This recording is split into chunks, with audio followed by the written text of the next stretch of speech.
राधे राधे, जय श्री कृष्ण। दोस्तों, कार्तिक मास व्रत कथा महात्म्य अध्याय 7। कार्तिक मास व्रत कथा के 7वें अध्याय में नारद जी कार्तिक मास के व्रतों के नियमों के बारे में बता रहे हैं। साथ ही कौन सी तिथि को कौन सा भोजन करना चाहिए और क्या नहीं करना चाहिए।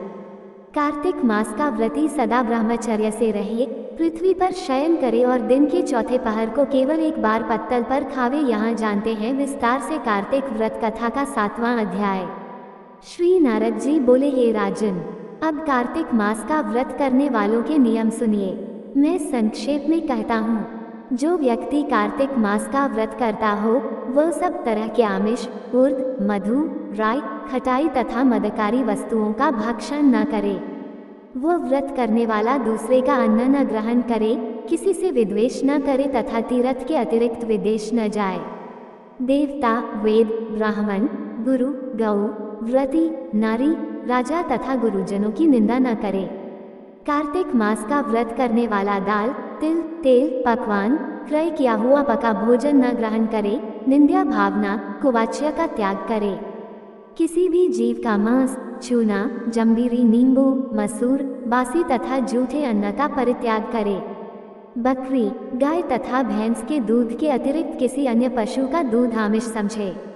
ब्राह्मण द्वारा क्रय किए गए सभी रस, गुड़ आदि, सांभर, नमक आदि का परित्याग करे।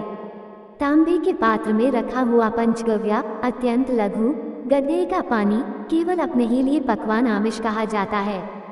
कार्तिक मास का व्रती सदा ब्रह्मचर्य से रहे, पृथ्वी पर शयन करे और दिन के चौथे पहर को केवल एक बार पत्तल पर खावे। कार्तिक का व्रती नरक चतुर्दशी को तेल लगावे। इसके अतिरिक्त दूसरी तिथियों में तेल लगाकर स्नान त्याज्य है। कार्तिक व्रती मनुष्य सिंघाड़ा, कोहड़ा, प्याज, भंटा, गाजर, मूली इन सब वस्तुओं को ग्रहण न करे। लौकी व भंटा, कोहड़ा, कटेरी का फल, तरबूज तथा कैतिन को कार्तिक मास का व्रती त्याग है। व्रती मासिक धर्म के समय स्त्री से, चांडाल, पापी, ब्राह्मण द्रोही और नास्तिकों से संभाषणी न करे। उपर्युक्त मनुष्यों, कुत्तों तथा कौओं द्वारा दृष्ट पका भोजन, सूतक के समय का पका भोजन, 2 बार पकाया हुआ जला अत्र न खावे। अपनी शक्ति के अनुसार कृच, चांद्रायन आदि व्रत श्री विष्णु भगवान की प्रसन्नता हेतु करे और पूर्व वर्णित नियमों का पालन करे।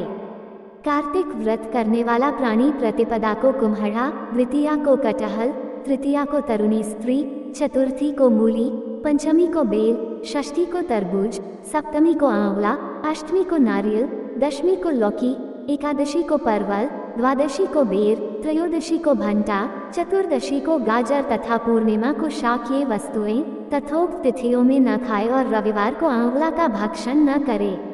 व्रती इन शाकों में से या और वर्जित शाकों में से कोई शाक खाना चाहे तो ब्राह्मण को देकर खावे। यही विधान माघ मास के व्रत के लिए भी है। देवोत्थापिनी एकादशी में पूर्वोक्त विधानानुसार नृत्य, जागरण, गायन, वादन आदि करे। इस प्रकार विधिवत व्रत करने वाले व्रती को देखकर यम के दूत जैसे सिंह की गर्जना से हाथी भाग जाते हैं, उसी तरह वहां से भाग जाते हैं। ये कार्तिक व्रत सब व्रतों में श्रेष्ठ है। इसके अतिरिक्त जितने व्रत यज्ञादि हैं वे शत संख्या होकर भी इसकी तुलना नहीं कर सकते, क्योंकि यज्ञादि करने वाले प्राणी केवल स्वर्ग में ही निवास करते हैं, किंतु कार्तिक व्रती उससे श्रेष्ठ बैकुंठ लोक में जाते हैं। इस जगत में भुक्ति मुक्ति दाता जितने भी पुण्य क्षेत्र हैं वे सब कार्तिक व्रती के शरीर में निवास करते हैं। खराब सपने, मनसा, वाचा और कर्मणा किसी प्रकार का भी पाप हो वह सब कार्तिक व्रत करने वाले प्राणी को देखते ही नष्ट हो जाते हैं। जिस प्रकार राजा की रक्षा उनके सेवक अंगरक्षक लोग करते हैं, उसी भांति कार्तिक व्रत करने वाले की रक्षा विष्णु भगवान की आज्ञा से इंद्रादिक देवता करते हैं। विष्णु भगवान का व्रत कार्तिक व्रत करने वाला मनुष्य जहाँ कहीं भी वर्तमान रहता है वह पूजित होता है। वहाँ पर ग्रह, भूत और पिशाच आदि कोई भी नहीं रहने पाते। विधि विधा सहित कार्तिक व्रत करने वाले मनुष्य के पुण्य का वर्णन 4 मुख वाले ब्रह्मा जी भी कहने असमर्थ हैं।